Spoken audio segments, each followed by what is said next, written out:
Muy buenas, señoras y señores, ¿qué tal? Es martes 9 de septiembre y es para nosotros un placer compartir con ustedes y con nuestro invitado la conversación que vamos a mantener durante los próximos minutos. El pasado día 3 se daba el pistoletazo de salida para este nuevo curso escolar 2014-2015 que viene, ya se lo comentábamos, repleto de novedades. Y queremos abordar este tema no solamente concerniente a la educación en la ciudad y en la provincia de Alicante, sino hacerla extensiva también a toda la Comunidad Valenciana, porque afecta por extensión a todos y cada uno de los estudiantes de esta comunidad. Mire, hoy nos acompaña Miguel Soler, vicesecretario de Educación del PSPV-PSOE, coordinador de la sectorial de educación a nivel nacional y en su momento durante la última legislatura del ministro Gabilondo fue director general de formación profesional.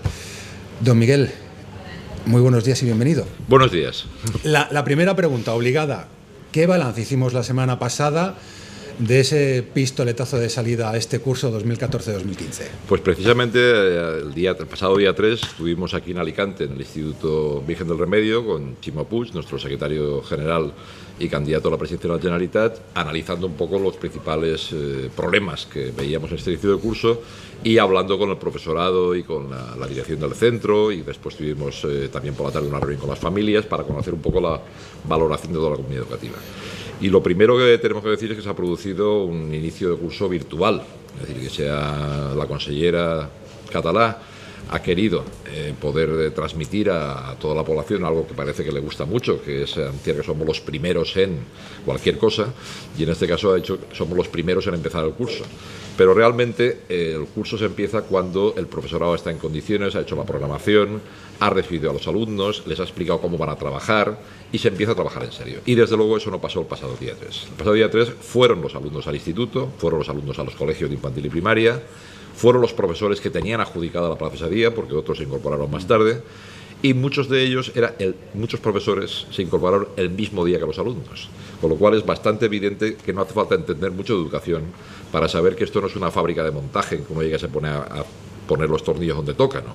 Hay que hacer una serie de cosas antes para poder atender al alumnado en condiciones, y eso desde luego no pasó el pasado día 3. Ya que estamos hablando de educación y hay evaluaciones a fin de curso, ¿qué nota tendría, por tanto, el inicio de este curso? Pues nosotros llevamos 3 años, yo llevo, creo que comentaba antes, ya 12 trienios trabajando en educación, 36 años.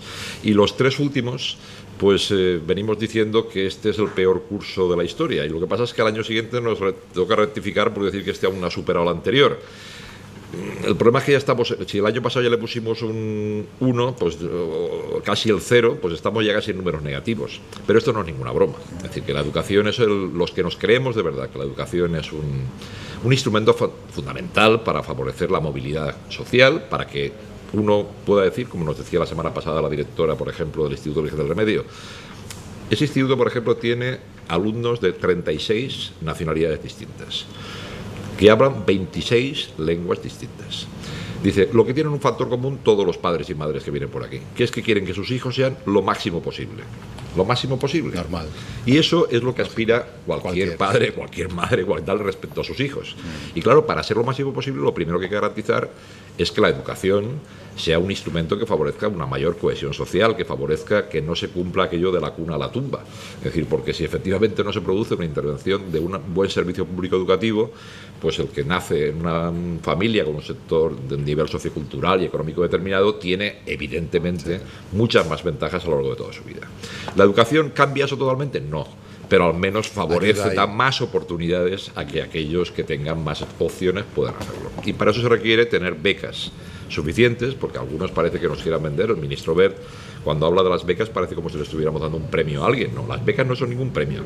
Las becas son la garantía de que ningún alumno deje de estudiar por motivos económicos. Y por tanto, a partir de ahí no se le pide que sea ni más ni menos que los demás, sino simplemente que tenga libros de texto gratuitos, si no tiene dinero para poder pagarlos, que tenga transporte escolar gratuito, que tenga el comedor escolar si tampoco tiene medios con tal, porque eso es lo que permite no igualar del todo, porque es evidente que, por ejemplo, por mucho que tenga los libros, el transporte y el comedor escolar, los hijos de familias que tienen más posibilidades, más medios, pues luego encima lo llevan a una clase particular, luego en verano lo envían a Inglaterra a estudiar idiomas. Sí, pero por lo menos llegar a ese mínimo. Claro, ese mínimo hay que garantizarlo a toda la población y es la obligación de los poderes públicos que eso esté en condiciones. Entonces, hablando de opciones, que lo acaba de mencionar usted, que un alumno aprenda 3 lenguas en su carrera educativa, ¿es darle opciones? ¿Es no darle opciones? ¿Es bueno? ¿No es bueno? Claro que es bueno. Lo que pasa es que pensamos que es un error creer que eso solo se soluciona trabajando desde el sistema educativo reglado. Me explico. Las películas originales, en versión original, los dibujos animados en versión original, en todos los países de Centro Europa o los países nórdicos, no hay más que hablar con ellos para saber que el doblaje, que aquí en España es una tradición muy potente y además con muy buenos profesionales y tal, o sea, por tanto no estamos poniendo en absoluto en cuestión su papel, es evidente que quita las posibilidades. ¿Cómo se aprende una lengua? Pues viviendo en ella. Es decir, los niños de 3 años hablan y no han ido nunca a clase. ¿Por qué hablan?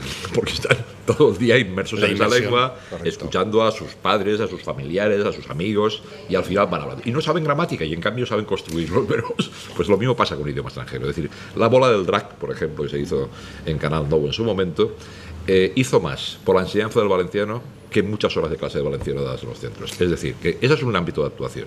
Otro ámbito, lógicamente, es el escolar.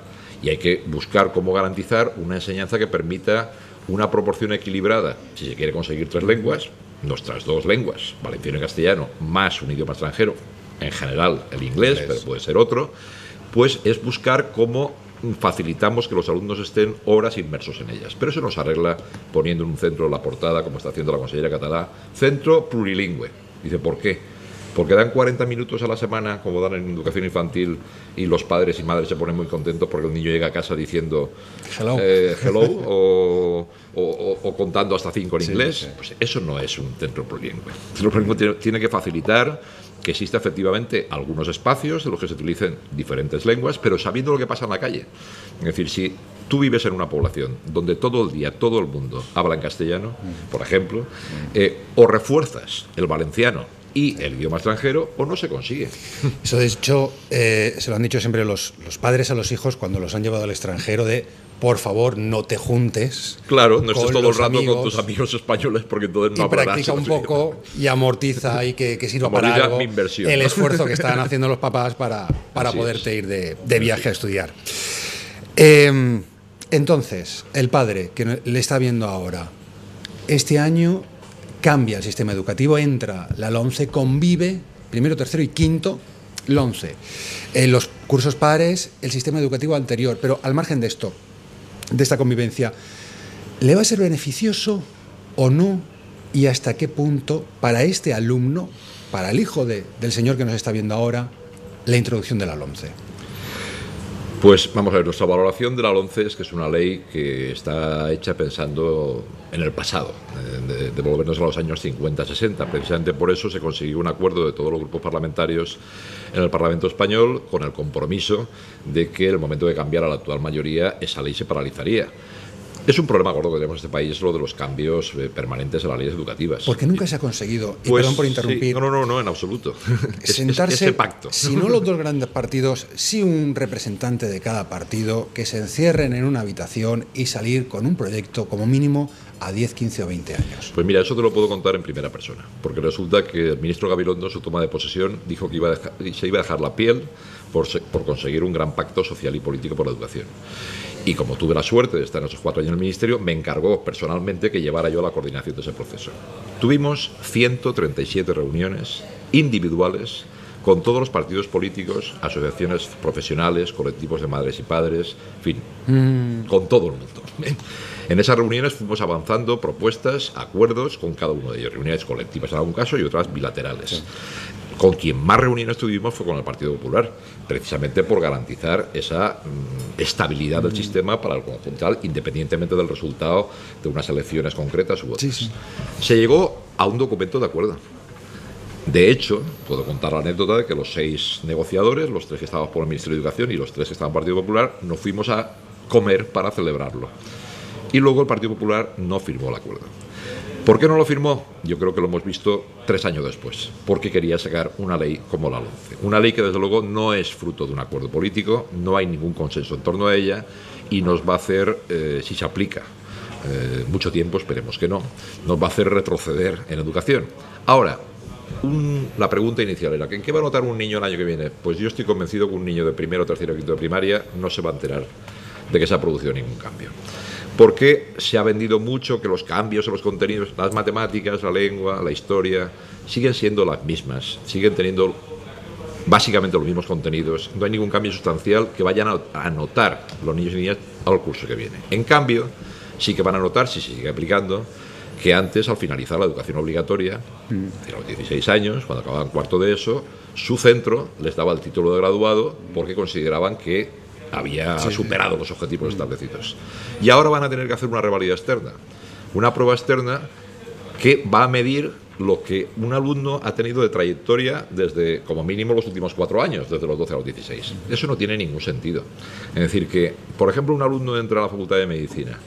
En primero, entra a una universidad privada, y digo lo de la privada en el sentido que ni siquiera tenía la nota que le hubiera permitido entrar en la universidad pública. 6 años después tiene el título de medicina, puede ejercer, o de arquitecto, de ingeniero, y nadie le hace ninguna prueba externa.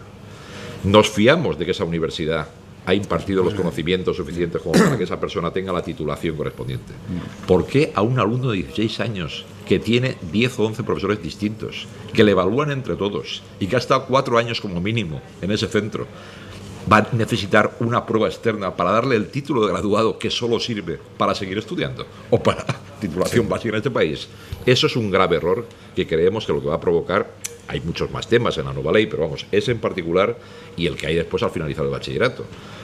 Lo mismo, para obtener el título de bachiller no solo hay que aprobar las 20 asignaturas que tiene del bachillerato, entre primero y segundo, sino que después habrá una prueba externa. Es decir, un alumno puede aprobar en su instituto todas las materias, todas, y llegar a hacer un examen, suspenderlo e irse a casa sin el título de bachiller. Como la famosa selectividad. No, es que además tendrá la selectividad. Ya, por eso. Sí. Es que será además como ejemplo para... Como ejemplo, efectivamente. Sí. Pero antes de la selectividad, al menos, bueno, hoy todavía, si no aprueba la selectividad, no accedes a la universidad hasta que tal, pero tienes tu título de bachiller. Sí. En este caso no tendrás ni siquiera el título de bachiller.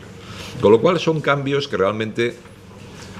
No sé si aquello de que la letra con sangre entra, que recordamos de alguna época, parece que es lo que algunos quieren reivindicar, porque otra justificación a semejante tipo de planteamiento no la vemos.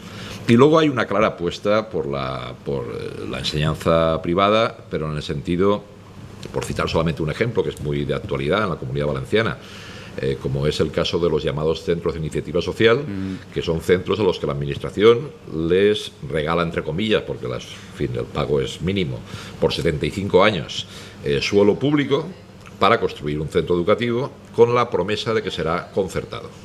Bueno, pero ¿esto qué es?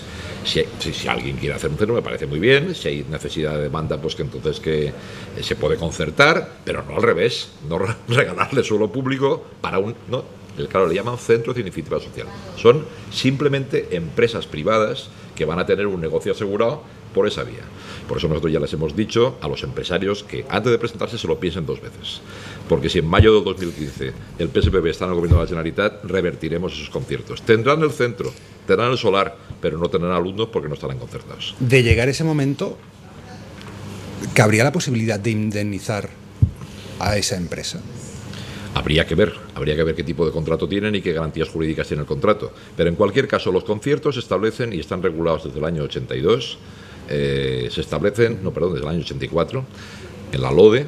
Lo que establece es que cuando en una población hay hay demanda de plazas escolares superior a la oferta, y entonces, se puede llegar al acuerdo de concertar, de ahí el nombre, lógicamente, con un centro privado, para que garantice la enseñanza gratuita en unas enseñanzas. ¿Dónde? En la educación obligatoria, es decir, segundo ciclo de infantil, que aunque no es obligatoria, está ya generalizado a toda la población, la primaria y la secundaria. Aquí se ha concertado bachillerato y formación profesional con carácter general del bachillerato, cuando no tiene ninguna obligación de hacerse. Y hay plazas en los institutos públicos. Y en segundo lugar, ahora encima, por si faltaba algo, se regalan solares públicos, aunque sea pagando un pequeño canon por 75 años, con la promesa de que se concertará. pues lógicamente decir, vamos a ver si en ese municipio, uno es Elche, por ejemplo, que se anunció hace pocos días. En Elche este año han suprimido unidades escolares públicas por falta de alumnado. Entonces, si suprimen unidades escolares públicas, ¿cómo regalan un solar para construir un nuevo centro? No tiene ningún sentido. Con lo cual, los empresarios tienen que saber que si hay demanda de plazas, no habrá ningún problema, tendrán el concierto, pero si no hay demanda de plazas en el municipio, no en su centro en particular. Pero si no hay necesidad, lógicamente los conciertos están para cubrir necesidades, no para hacerle regalos a empresas privadas. Atendamos la formación profesional. La apuesta que se está haciendo, o parece ser que se quiere hacer a partir de ahora, para redirigir o advertirle al alumno la posibilidad, laboralmente hablando, que encuentra y tiene en la FP, ¿significa que en su momento se apostó demasiado por la universidad o se creó una burbuja de universitarios? Vamos a ver, sí se apostó porque de una manera... Llegamos en ese momento al caso de el arquitecto, con todos los respetos, en el paro, y el fontanero, con todos los respetos, tenía una fuga en casa. Mire, hasta dentro de una semana o dos no puedo ir, es que no doy abasto al trabajo. Así es. En España tenemos, o sea, el objetivo europeo para el año 2020 es, bueno, porque todos los estudios de prospectiva indican que hacia ese año, hacia el año 2020, solamente el 15% de los empleos serán para personas que no tengan ninguna cualificación. Dicho de otra forma, el 85% van a requerir tener como mínimo lo que en España es la formación profesional de grado medio o el bachillerato. Entran más al detalle. Se dice, hará falta en torno a un 50% de titulados medios, que serían estos que estamos hablando, FP de grado medio, bachillerato, y un 35% de titulados superiores, es decir, universitarios. Universitarios y formación profesional de grado superior, que también entran en ese ámbito. España está bien en el tramo de arriba. No nos sobran, porque estamos en el 34, algo, es decir, estamos bien, porque para el año lo que hay que hacer es mantener la cifra que hay, porque para un objetivo que tenemos cumplido lo que hay que hacer es mantenerlo. Donde estamos muy mal es en el tramo intermedio, es decir, en titulado de formación profesional de grado medio y en bachiller en comparación con otros países, que son esas cifras del llamado abandono escolar temprano, que hay veces que se confunde el término. Abandono escolar no es el que se escapa, es el que tiene como máximo el título de graduado en secundaria, pero no continúa estudiando, y son población entre 18 y 24 años, ¿no? Lo que tenemos que conseguir es que esos jóvenes entre 18 y 24 continúen estudiando y tengan como mínimo esa formación. Con lo cual, volviendo al ejemplo que comentabas, que es totalmente verídico, lo que tenemos por una parte es un modelo productivo que está demandando técnicos intermedios, que sería este tipo de titulación, y no hay suficiente oferta. Cada año se quedan miles de alumnos sin matricular, porque piden algunos ciclos formativos y luego resulta que no hay plazas suficientes. Claro, luego en otros a lo mejor quedan plazas vacantes, pero lo que hay que hacer es ajustar la demanda y la oferta, porque la FP tiene que adaptarse mucho a los cambios que se van produciendo. Y mantener los titulados superiores. Por tanto, no es verdad que sobren titulados superiores. Al final se ha hecho también un poco, digamos, de demagogia con el tema. Lo que hace falta es que faltan mucho más. Claro, la Comunidad Valenciana es titulados medios. Nuestra comunidad es un ejemplo paradigmático. El modelo de crecimiento económico basado fundamentalmente en sector construcción, sector servicios, ha provocado durante muchos años una burbuja del tipo de efecto llamada a jóvenes en edad escolar. Instituto, yo he hablado con muchos directores, me decían, no, el día que cumplen 16 años, igual que sea el mes de marzo que de abril, no acaban ni el curso y se van con un buen sueldo, como sé, no ahora por desgracia, pero sí entonces, sin ninguna cualificación. Hoy esos jóvenes están en paro, y encima con el problema de que al no tener ninguna cualificación tienen mucho más complicado volver a incorporarse al mercado laboral. Entonces aprendamos del pasado. Lo que tenemos que hacer, por una parte, convencer a los jóvenes y a sus familias de que no tengan prisa por abandonar el sistema. Convenzamos a los empresarios de que no hagan ofertas de plazas sin cualificar que están provocando efecto llamada. Y entre todos tenemos que buscar cómo adaptamos las dos cosas, modelo productivo y modelo de formación, para realmente que esté más ajustado.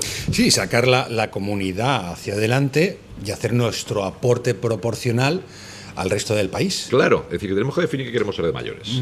Es decir, cuando te comentaba lo del 85% de puestos de trabajo con cualificación media o superior, dice, podemos hacer otra cosa. Y es decir, en Bruselas, que nosotros ya nos hacemos cargo del 15% de los puestos de trabajo que no requieren cualificación. Y en ese caso no hay que incrementar la formación. Evidentemente es tomar otro modelo. Yo no quiero ese modelo para mi comunidad, ni para mi país. Quiero un modelo con personal formado, con más posibilidades de desarrollo personal y profesional, y ese creo que es la obligación de los poderes públicos. Este año la Comunidad Valenciana entra en materia educativa en PISA. Sí. Bueno, ya era hora. Es decir, porque hay en España 17 comunidades autónomas, 14 estaban ya desde el principio con muestra propia del informe PISA, y la Comunidad Valenciana hasta ahora se había negado a participar. Yo he estado coordinando el informe PISA desde el Ministerio de Educación durante varios años. Y claro, los motivos son bastante evidentes. Cuando se analizan los resultados escolares, niveles de fracaso escolar, por ejemplo, la Comunidad Valenciana en el año 2000 era la quinta con mejores resultados educativos de España en cuanto a resultados académicos de los estudiantes cuando finalizaban la secundaria obligatoria. La quinta de España, por arriba. Y hemos pasado al año 2010 a ser la número 15. Se ha bajado de la 5 a la 15.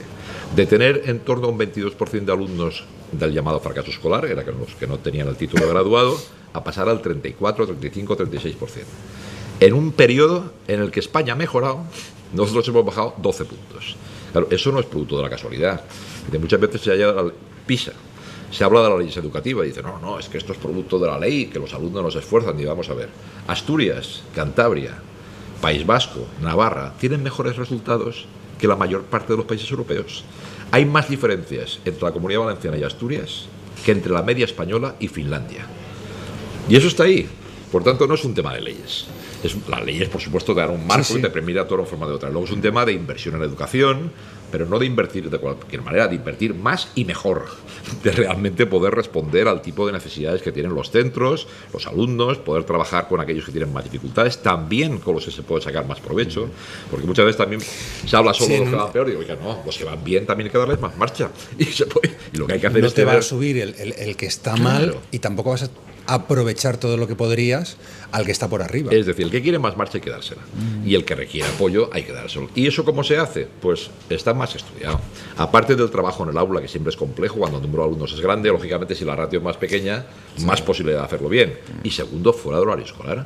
¿Qué hace una familia que tiene medios, un mínimo medio, tampoco hace falta que sean ricas, cuando ven que su hijo tiene algún problema en matemáticas, en idioma y tal? Pues intentan buscarse a una academia, un profe, echar una mano y tal. El que le pasa lo mismo, pero su familia no tiene medio, pues es el que acaba, suspendiendo. Sí. Pues los centros públicos tienen que garantizar eso. Es decir, ofertar por las tardes, tanto para los que no llegan, como para los que van sobrados, porque a los que van sobrados también hay que ofrecerles por las tardes actividades de profundización, en este caso, a unos de refuerzo, a otros de profundización. De hecho, en el Ministerio de Educación con Gabilondo lo hicimos el último año, los 2 últimos años. El llamado programa Profundiza iba dirigido porque el presidente del PISA indicaba eso, que teníamos problemas en los dos extremos. En el colectivo de alumnos que no llegan y que, digamos, el tramo superior, los que sacan mejores calificaciones, era un número más pequeño que en otros países. Con lo cual, precisamente, hay que actuar en esos dos y que estamos muy bien, digamos, en el colectivo global, intermedio, global y tal, la equidad, etcétera. Bueno, pues actuemos. Para eso sirve el PISA. PISA sirve para conocer en términos comparativos con otros países, y por eso es bueno y nos alegramos de que por fin la Comunidad Valenciana participe, para ver dónde estamos y qué tipo de políticas educativas hay que adoptar para mejorar esos resultados. Hablando de inversiones, en este caso, inversiones en infraestructuras. Sí. En su visita el pasado día 3 al Centro de Virgen del Remedio, en las reuniones con los padres, ¿qué sabor de boca se les quedó? Bueno, el Instituto Virgen del Remedio en particular tiene una ampliación pendiente que está en el solar, que está pegado al lado hace tiempo, pero no es ni mucho menos de los que está peor de la comunidad. Es decir, seguimos teniendo un número elevadísimo de alumnos en los llamados barracones escolares, en torno a, aunque no hay manera nunca de conseguir las cifras oficiales por parte de la Consellería, pero bueno, siempre se oscila en torno a 20.000 alumnos que están. Entonces, todo el mundo entiende que hay que hacer unas obras en un centro, y eso pues requiere, pues lógicamente, pues que durante un tiempo pues estén instalaciones provisionales, etcétera. Lo que nadie puede entender es que haya alumnos que no han conocido un centro normal en toda su escolaridad. Han estado 10 años, por ejemplo, en barracones. Eso es absolutamente inconcebible. Aquí en la ciudad de Alicante, el famoso centro Benalúa, yo no sé el tiempo ya que llevaba hasta tal, pero es que de esos casos no tenemos uno en la comunidad, no, hay un montón. Y claro, el estado de las infraestructuras es, por una parte, la supresión absoluta de los barracones, porque hay que garantizar unas instalaciones dignas mínimas para toda la población, independientemente de donde viva. En segundo lugar, hay muchos centros que tienen ya 35 o 40 años y requieren mantenimiento, digamos, que va más allá de darle una pintadita. Sí. Es decir, que requieren, hay problemas de instalaciones eléctricas, de conductos, de tal, y por tanto, por tanto, en definitiva, hace falta hacer una especie de ITV que se hace con los vehículos, ¿no? Cada X tiempo, pues hacerla a todos los centros de la comunidad y a partir de ahí establecer un calendario claro de actuación. ¿No se podrá hacer todo el primer día? Claro que no. Pero si tú tienes una mapa de cómo está, lo puedes programar, negociar con los sectores correspondientes y hacer una cosa que sea razonable. El presidente de la Generalitat, hace justo un año ahora, en el debate de política general del año 2013, solo hizo 2 promesas en el ámbito de educación. 2. Que se iban a construir 14 nuevos centros y que contratarían a 500 profesores para dar clases de refuerzo por las tardes a partir de la primera evaluación. Bueno, ha pasado un año. De los 14 centros nadie sabe nada, ni se han licitado ni nada por el estilo, con lo cual es evidente no solo que no se han construido, sino que ni están en el mapa. Igual ahora, como estamos en el año electoral, aparece alguna licitación por ahí. Y respecto a los 500 profesores, a partir de noviembre, diciembre, fueron 100 y poco a partir de Pascua. Es decir, que en fin, si esas fueron sus 2 únicas promesas en el ámbito de la educación, entonces hace falta de verdad creerse que esto es un tema importante. ¿Que no hay dinero? Hay dinero para lo que se quiere. Hemos visto que si esto ocurriera solo ahora, pero si lo paracones lo llevamos arrastrando desde las épocas doradas en las que aquí parecía que el dinero salía abriendo cualquier cajón, pues no. Entonces, se ha apostado por otro tipo de prioridades. Y en definitiva eso lo sabe cualquier familia. Si prioriza unas cosas, pues tiene unos resultados, y si prioriza otras, tiene otros. Entonces hay que acometer una revisión profunda de las infraestructuras porque lo requiere la dignidad de los alumnos y los profesores de esta comunidad. En 30 segundos de reloj, y sé que es a lo mejor poco tiempo, pero porque estamos ya sin él. ¿Qué solución se le podría dar a los padres de cara a esa cruz que cada inicio de curso tienen con los libros de texto? Pues nosotros planteamos con claridad, primero, que este año no habría que cambiar los libros, no había ninguna necesidad, y más en la situación que están las familias, pero para resolver de verdad el tema, vamos a proponer una reunión con las editoriales de los libros de texto, con las familias, y tomaremos la iniciativa para intentar llegar a algún gran acuerdo que permita que haya unos precios razonables por una parte, que se garantice que no hay ningún alumno que por motivos económicos deja de tener el material escolar que necesita, los libros y otro tipo de material escolar, y avanzar mucho más las plataformas digitales con contenidos en la red que permitan abaratar mucho los costes y además ponerse un poco más al día, que hay ya muchos alumnos, los que sí que tienen algunos medios en su casa, que resulta que el colegio, el instituto, en lugar de ser un elemento de avance en ese sentido, supone un retroceso, porque en casa sí que tienen acceso a esas nuevas tecnologías y en el centro no. La última, obviando el apartado económico, si tuviera ahora mismo un hijo en edad escolar, ¿lo llevaría a la pública o a la privada? A la pública con claridad por una cosa muy fácil, porque me lo creo. Y cuando uno se cree algo, mejor es demostrarlo no solo en lo que dice, sino en lo que hace.